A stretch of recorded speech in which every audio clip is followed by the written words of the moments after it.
everybody. Welcome back to the Movie Theater Lobby for another What You Did Say style episode. I'm Brandon. And I'm Leah. And Leah, this week, we're going to a movie inspired by a comic book, because I love comic books. Oh, we know this, yeah. And it was written by Steve Niles and one of our all-time favorite comic book artists, Ben Templesmith. My very favorite, actually. You're very, absolutely. Not one of, my very favorite. The absolute pinnacle. Yes. So let's dive right in and get right out. We see a very cold-looking man as he stares off at a sea-bound and ice-locked ship in the distance. As seemingly resigned, he trudges off through the snow inland. The town of Barrow, Alaska, prepares for their annual transition into a month-long, deep, dark, cold night. A pair of officers examine a burned pile of cell phones, which previously belonged to the citizens of the northernmost town in the U.S. Sheriff Eben and Deputy Billy Kitka decide what best to say to the townsfolk about the unusual phone fate. Something to kind of keep the panic down, right? Meanwhile, a major cinema scene occurs as dogs are stabbed and killed. Don't kill the dogs! Yeah, well, Leia? we did that. That happened. Oh, man.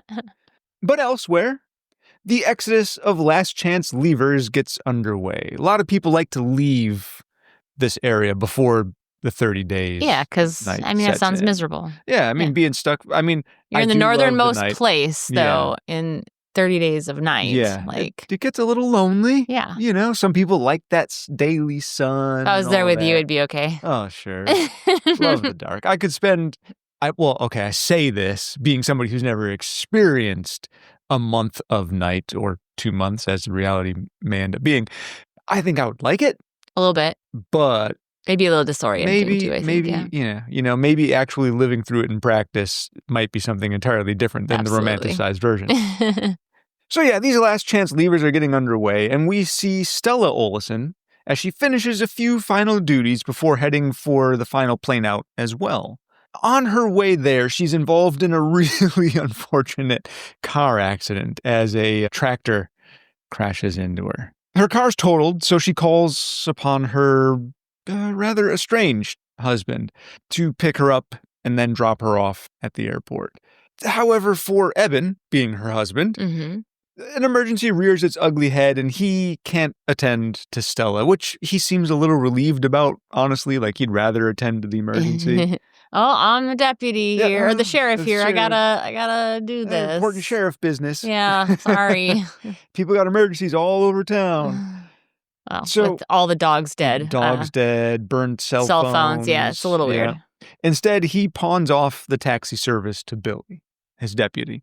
But back at the station, we meet more of the Olsens, all of whom apparently work in law enforcement. Because Eben does, Stella does, and back at the station, we meet Jake and his grandmother, Helen. Jake is Eben's brother. Helen's last name is Munson. Absolutely. So after meeting everyone at the station, we find out that Stella has discovered she's unfortunately missed her flight. Billy offers her a place to stay with his family. She and Eben, as we mentioned before, are a bit chilly. Didn't get a good reaction on that one. Back in town, however, Eben is called out to yet another emergency. The reason he couldn't go pick up Stella, as you mentioned, was with the dogs.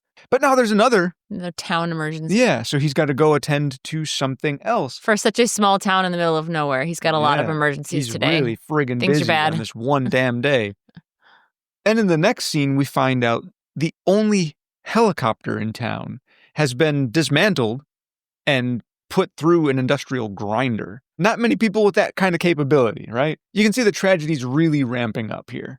At the power communications station, Gus, the lone worker there, hears some noises outside, and upon investigation, is beset by bad guys before being bumped off. My God. No? Okay. Back in town at the diner, a stranger causes a scene. He's the guy that we saw earlier walking away from the ship. He causes a bit of a scene after being denied liquor and raw beef. He sort of assaults. He's just hungry. He's just hungry. He just wants some meat. What's wrong with raw meat? No. If you're from Wisconsin, it's okay. Yeah, that's true. Yeah, raw beef and onions raw on beef rye and onions is on rye. definitely a thing here. But you can't get rum. With the 30 days a night, there's enough pressure on citizens here. So during this period, it's illegal. Yeah.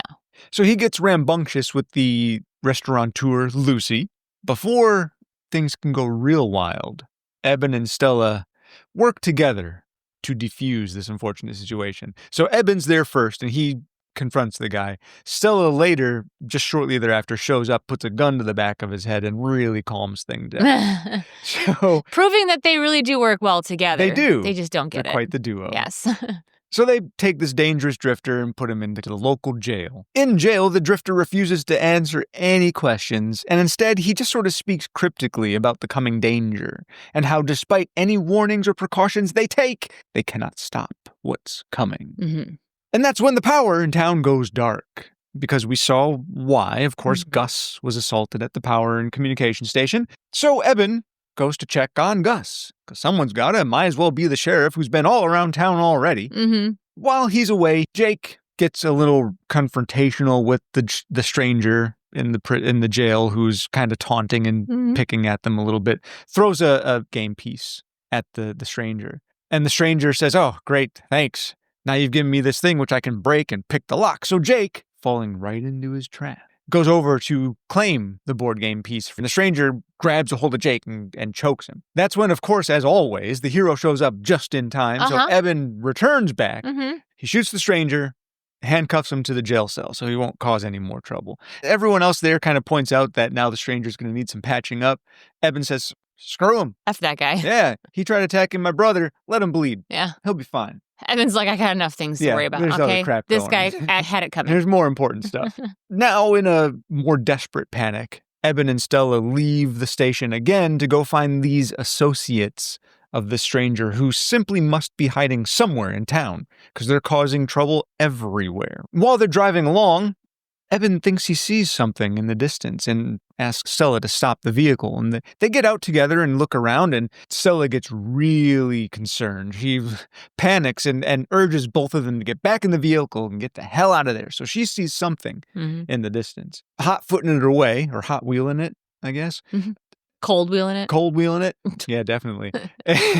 Some sort of stranger, looks human, runs up humanoid and is keeping pace with this speeding SUV and jumps on top of the vehicle and begins bashing the roof. So Eben shoots through the roof and manages to hit whatever it is, and you hear this sort of inhuman scream. And when they get back to town, they find cars on fire, they hear gunshots, and they get a call over their police radio from Helen kind of begging for help at the police. So boom, gotta go to the station. Yes. Arriving back at the station, they find blood. Jake and Helen are gone. I mean, I can't imagine if I was Eben. Yeah. And I came into that scene and be like, "Oh my God, man. my family." Yeah, it'd be horrifying. Yeah. But the stranger is still there. Yeah. Locked to the cell. And he's morose. He's basically crying, upset. Very self-concerned at this point. That they didn't take him. Yeah. That's all he keeps saying. Yeah. They didn't take me. They didn't take me. And then he begs Eben to put him out of his misery. Kill me, because if you don't, they will. Yeah. Eben lets the man just rot for a minute. Yeah. You know, Eben's not going to kill him. Eben was pretty close to killing him. Yeah, he was. But Stella, voice of reason, brought the man down. The woman, once again, the voice of reason. Right. So while this commotion is kind of happening inside the police station, outside, we as the viewer get to see some menacing figures kind of coming together. And they're all conspiring about the mayhem they've caused. And the group is then instructed by this mysterious leader to remove the heads from any bodies and to not turn any of them. Finally, we truly get to meet our vampires. Mm-hmm. And now, all around town, there's a melange, if you will, or a great conflagration as the vampires... Yes. I think it's hilarious how you use a big word, but you can't figure out how to say it another way. Whereas somebody else would be like, this sounds like a stupid way to say it. There's got to be a better word for it. You just go right out with the word, and then you're trying to like dumb it down a little, and it's hard for you. Sometimes, yes. It's great. with all of this craziness Mhm. going on. How Yeah, about it's that? all, yep, that was all you had to That's say. better? Yeah. There's people being massacred in the streets. There's blood dousing the snow everywhere. Yeah, just a bloodbath. Yeah. You hear screams. You see this panic. You see. They zoom out and you see red spots all over town. I love the way this was shot. It's all done from an overhead perspective. Yeah. As you just sort of soar through town, watching people being dragged and some people trying to fight back. Yeah. And gunshots everywhere and not being just effective. Chaos. And so now we're just going to, I hate to do it because I do love detail and I'm trying harder to take things at a more broad scope rather than getting lost in the detail. Lost in the sauce. But we're going to skip through broadly a lot here. Yes, right here. Okay. So over the course now of days and weeks, Mm-hmm. all the citizens of Barrow band together to survive, hide, and plan to outlast their supernatural attackers, while the villains consistently feed upon them and use this town as their makeshift meat locker. So heroes, of course, during this time will rise and fall. People will die. And then we get kind of into the final days of this desperate situation. The long night. The culmination of this 30-day night, yeah. The long night is beginning to conclude. There's only a few days left before the sun finally rises again. And the head vampire now, Marlowe is his name, he's realizing that if any of the survivors survive this, because there's still plenty of survivors that are hiding, and the vampires know that there are some that are hiding, if anyone survives this, they'll be found out. They'll be found out because they've worked for years, decades, centuries even. Under the cover of night, not being known, but being more of like a story or a nightmare that somebody tells their kids. Exactly, to convince humanity that they're folklore. Yep, we gotta finish this. Let's finish it. They decide, burn the town, kill everyone. Yeah. Eben and the remaining survivors are beginning to realize that this is their final stand. Eben's like, fuck that. Yeah, they really can't just wait for daylight. As much as that is kind of their best plan, they can't do it because they're going to be burned to death if they do. The whole town's going to be destroyed. So he needs to find a way to fight back before that final day comes. He comes up with sort of a wildcat idea. Doesn't even run it past anyone. Just does it. Just does it. Doesn't know if it'll even work. Nope. Doesn't have any clue. Could kill everybody. Could. Yeah. Because who knows if he'd be able to... They're all going to die anyway, though, right? Yeah, right. So basically what he does option. Is he finds somebody who had just been recently infected. Billy. Takes a syringe. Spoiler alert, Billy dies. Oh, shoot. Leah, damn it. Leah just ruined it, everybody. You're welcome. You're welcome. We're not even going to finish talking about the movie. Yeah, no, That's we are. The best part. We are definitely. It is not. It's pretty gross, though. It is pretty gross. So Eben takes a syringe of Billy's blood and injects it into himself. As you do. Thus infecting himself with the vampiric curse. Josh Hartnett as a vampire. Yeah. Yeah. Yeah, it's a pretty good image. Young Josh Hartnett as a vampire. He's been pretty fun in some of his recent movies. He has, yeah. But I'm happy to see him back. P.S. by the way. Josh Hartnett. Boy, oh boy. Boy, oh boy. As a vampire. Early Josh Hartnett. Yes. How about that? Yeah, early. So he's got some superpower now. Yeah, he does. He's got some ability. He's feeling a little more confident. A little less fear. Because he knows he's going to die anyway. Yeah. Might as well go out in a blaze of glory. Save everybody else along with it. Everybody he loves. Yes. His brother is still alive. Brother, Stella. Stella's still alive. A few other town survivors. A few others, yep. He goes out into the street to have this final showdown with Marlowe.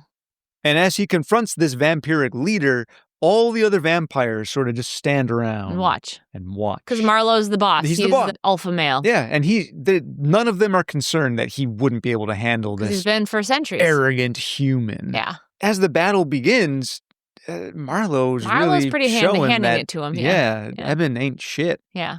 And he's cocky as shit, too. He's like, this guy ain't shit. Yeah, he's nothing. Marlowe's really putting it to him. He's breaking his arm and throwing him against cars. Yeah, throwing him around. Eben's not having a good day. Oh, he's not. He's really getting stomped. And, Leia, if it weren't for Marlowe's arrogance, Marlowe probably could have just won the day. As is with every horror film ever. Yeah. The villains and their Most arrogance. of the villains, that's what usually kills them. It's not that they're not powerful enough to do it. Yeah. It's that they're too arrogant. They talk too much. Marlowe has Eben on the ropes, on hands and you're gonna kill him. knees, beaten, broken arms. Rather than just slash at the man or take off his head, Kill him. he decides to go and leap at the fallen Eben. In like very dramatic, cinematic style. And as he does so, Eben says, you can see the gears in his head just saying, fuck it. Yeah. And he winds back for a punch. Right and through his fucking head. Pow, right in the kisser.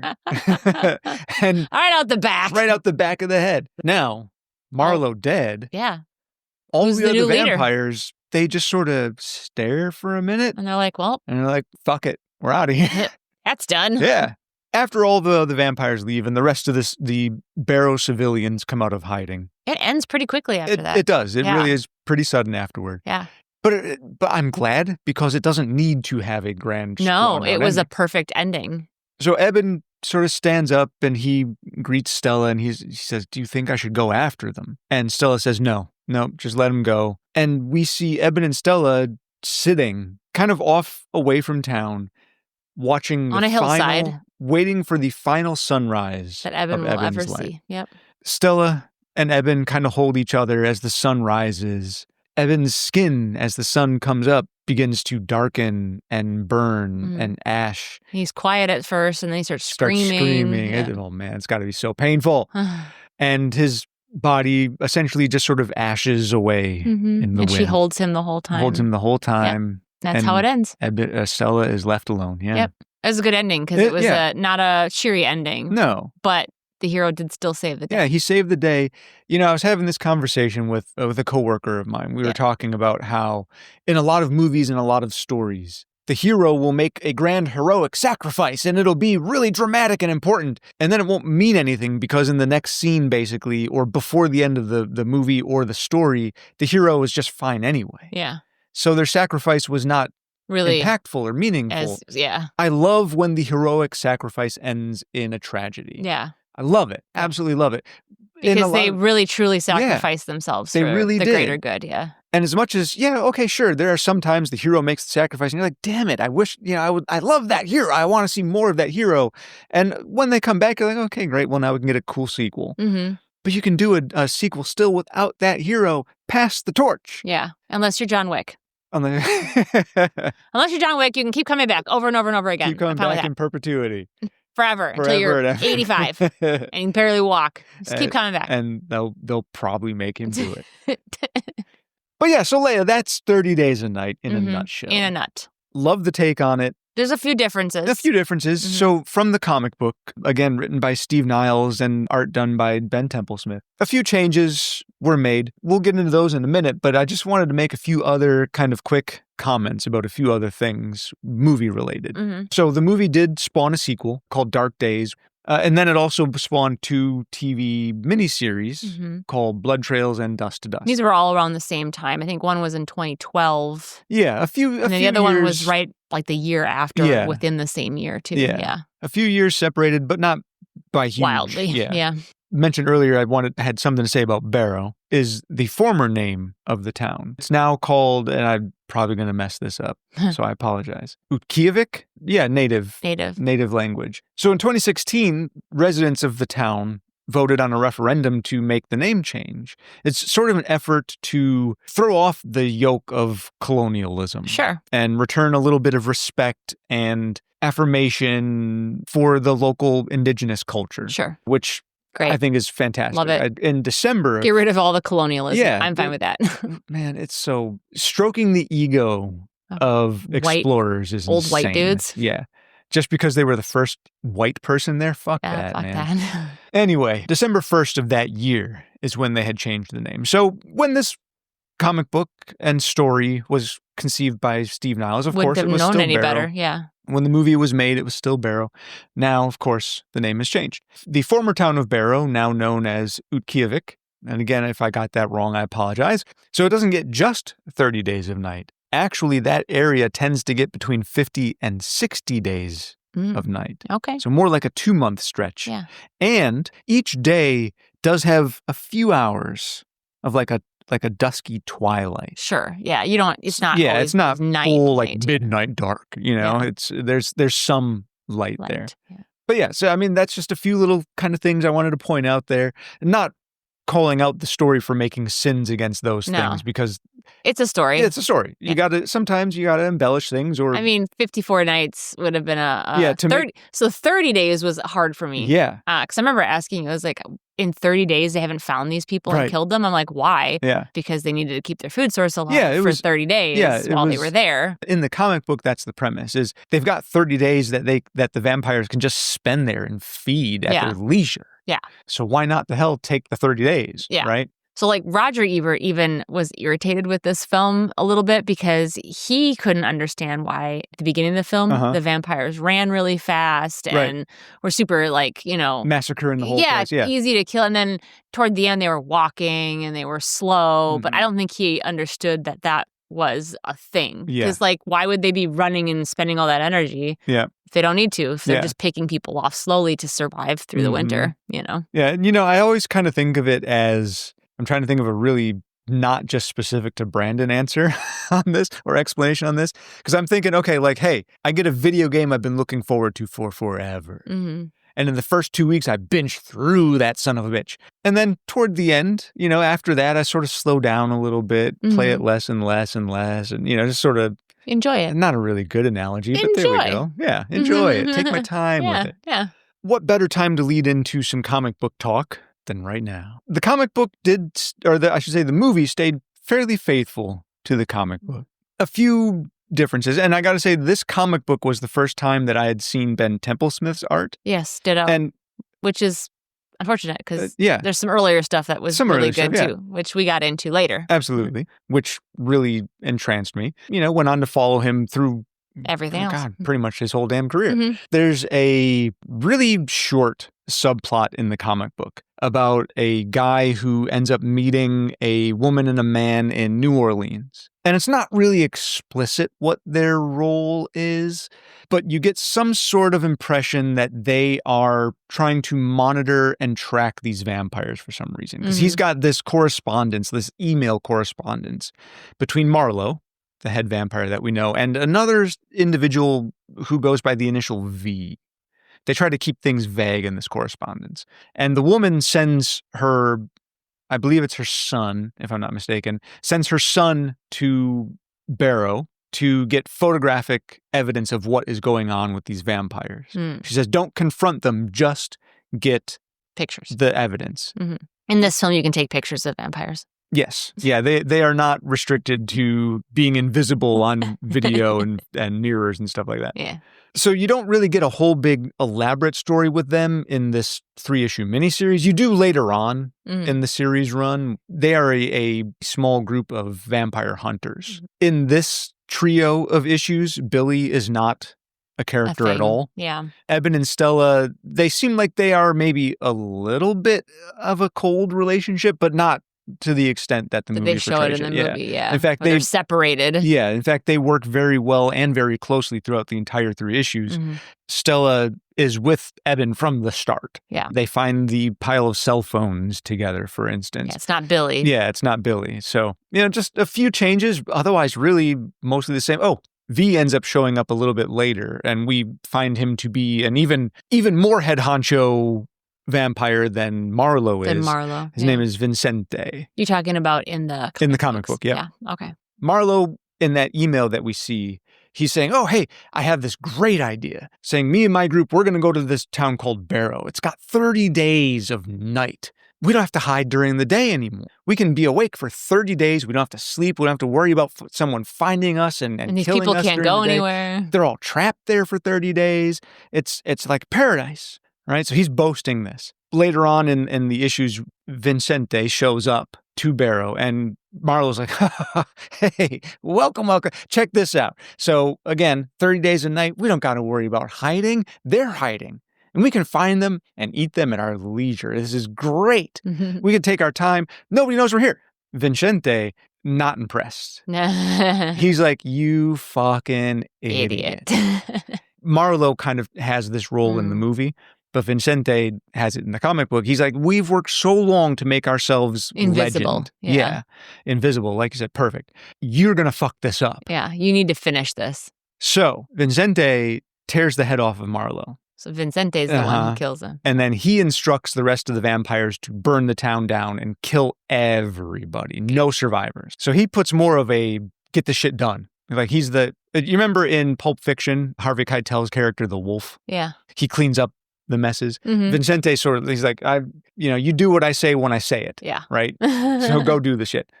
And then it's Vincente and Eben that have the final showdown. Like I said, a few differences, nothing super major, I guess. The plot beats are all still mostly the same. Yeah. But love that 3-issue series. It was so good. And the follow-ups were all so good. One of the things that did carry over that I thought was really fun was the little girl in the comic book. Mm-hmm. She carries over from the comic book. Ben had said something about like that was kind of his vision for that little girl that the director actually did he was really happy with how the director portrayed the little girl in this because they could have left her out entirely. She really doesn't have a she's lot. Not major. But she's an interesting character because she looks different than everybody else.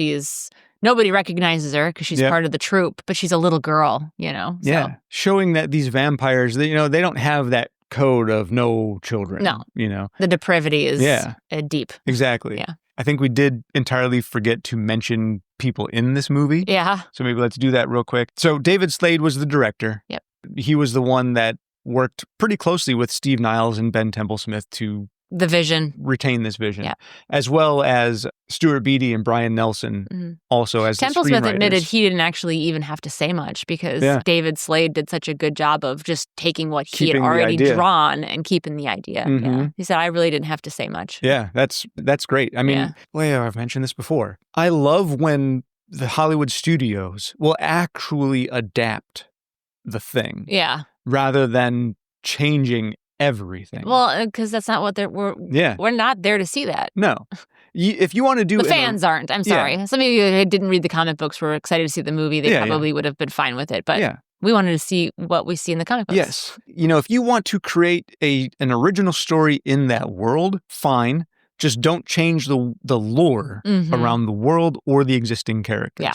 If you're going to adapt a property directly, then adapt that property directly. Those are my two stipulations for adapting any of the IPs. Otherwise, every goddamn time you fucking ruin it. Yeah, because you think you can do better. Right, and you can't. It was already done. So we mentioned Josh Hartnett as Eben. Melissa George was Stella. Danny Houston. Danny Houston is Marlo. Holy macaroni. He was a good presence. Super, super good. Yeah, I really liked him. Yeah, and so was Ben Foster. He was the stranger. He was really good too. Mm-hmm. And, there's a lot of other characters who come and go on this one. I am going to call out Mark Boone Jr. in specific as Bo, because not only was he sort of like an early hero in the film, he was kind of the first major fuck these vampires, I'm going to go mess them up kind of guy. Yeah. But I need to call him out because he was also in John Carpenter's Vampires. He's, it's funny, you recognize him. Oh, yeah. You see him and you're like, but where did I see him? I've seen him so many times. And you start looking through his list and you're like, maybe it was only like 2 or 3 times. But I swear I've seen him in like a lot of things. I've seen him a million times. Yeah. Yeah. And he's one of those guys where he shows up in so many things. Yeah. Great parts always, even though a lot of them are pretty short-lived, to be honest. I'm sure he's been in NCIS or CIS. That's very possible. We don't check for that anymore. No, I know Danny Houston was. Oh, okay. Because I did do a little, I liked him, so I did a little research on him. He was in an episode of CSI. All right, perfect. Yeah. All right, well, you got your connection. Even though we don't usually do the NCIS thing on the What You Did Say episodes. No. There you go. There you go. We snuck it in. So anyway, Leah, can I get back to the comic books again? Yeah, of course. You'd love that. I would, absolutely. I don't have a whole lot more to say about the comic books, really. Other than in the comic book, Eben's surname is Oleman versus Olesen in the movie. It's a small change. Yeah. In the comic book, Eben was revealed to be an indigenous person. Right. Which I think that would have been better. I do too. Kept that. Honestly, but I think that's kind of icky. I think Hartnett was more name recognition than anything else. So I think that was maybe the case there. They did have an indigenous presence though. They did, yeah. They did have a couple characters that were definitely of indigenous. Yeah. Or at least they were supposed to be representing, Again, I can't stop promoting Templesmith stuff. So I'm just kind of gonna. Sorry. Go for it. I'm not gonna stop you. If you like Ben's work in the comic book series, he's done so many other fantastic comic books. Wormwood, Gentleman Corpse. Yeah. Those ones are fantastic. He did Hatter M, which is a part of the Looking Glass Wars series. That's a really good one. He did the comic book for Silent Hill Dying Inside. I love Silent Hill properties. And I remember when I saw that he was doing a miniseries as art for Silent Hill, boy, was I all about it. Yeah. Another series did was called Fell. He did a Dead Space adaptation. Oh, and Welcome to Hoxford. I love that one. If you like werewolves. Yeah, that one's a really good one. Yeah. Groom Lake. Choker was another good one. 10 grand. He even did Batman. He did Gotham by Midnight. So if you like his art. He also, very early on, he worked with Todd McFarlane Productions on Hellspawn. Oh, that's right. Hellspawn. Yeah, that was kind of his first. That was in 2002. So that was like kind of his one of his very first first entries. Yeah. Yep. He's, of course, got his own website where he does a lot of I just bought something today. You just bought something today. You have his super, really wonderful David Lynch tribute. Yeah, I got one of those art too. Print as well. But yeah, okay, I'm sorry. I can't stop you. I bought, so I got to tell you what I bought. Oh, yeah. I bought the book of the insects that he's drawn. Oh, right. Yes. And then there's a penciled one or a inked one. Like a sketch. And he signed it too. Yep. Yeah, that's super exciting. Super excited about it. Yeah, pretty excited for that to arrive. I mean, I do want to mention my own. Yeah. Like he's my favorite. Let's too. go. But he won an award 5 years after publishing the first 30 Days of Night back in 2002. He was asked if it felt like, he was getting brought back to that time period, like what does it feel like to have an award 5 years later? It was an interview with IGN Australia. And he had said that if he had known that this was going to have been such a big thing, he said he would have probably tried a little harder, which I think is hilarious because I loved it. You could have tried harder? Yeah, What? no, I thought it was great. Yeah. I love his style is quite unique. Yeah. And it adds just the right feel. Yeah. Aesthetic. And he's kind of a goofy, like he's funny. So maybe he was kidding. Well, and I thought that was funny. Leah, why don't you tell us about his thoughts on inspiration for the vampiric designs? Yeah, so he was asked in this interview, like, where he got the inspiration for the vampires. And he was talking with writer Steve Niles, and Steve Niles was giving him, like, his kind of perception on it. Basically, Steve Niles said, well, they're unstoppable killing machines. That's what they do. They just eat. And so he said, well, what's the most unstoppable killing machine in the animal kingdom? Sharks. Of course. So he went with the idea that, sharks have all these teeth and they're unstoppable killing machines. And that's kind of how part of the inspiration for coming up with the vision for these vampires. Yeah, and it's really appropriate. Yeah, and you can see in the comic book, they all have very sharp teeth. There's blood around their faces. Yeah, and there's lots of teeth, more than a normal person. So before we get out of here, I do want to just mention a few more things that Steve Niles has done. Yeah. So Leah, because it wouldn't have been this wouldn't have happened without him. We have lots of comic books. I think we have. Our whole bed is underneath. It's got long boxes. Yeah, and some on the side, in the closet, and on the side of the room. Yeah. I think we have like 7,000 comic books or something. I don't remember. Anyway, lost count. Steve Niles also did the Gotham County Line series, which is a super cool kind of dark. Well, a lot of the Batman comic books tend to skew dark, but this one is particularly dark. So he's done a lot of other kind of Batman and DC related properties. He also was big with IDW comics, where Ben Templesmith did a lot with IDW as well. He's partnered with Rob Zombie, Clive Barker. He's really had some influential people he's worked with and contributed to some really amazing lines and stories of stuff. So Steve Niles also not to go unmentioned. I mean, he's also a very prolific, fantastic writer. Yeah. Comes up with some great stories, super creative and imaginative.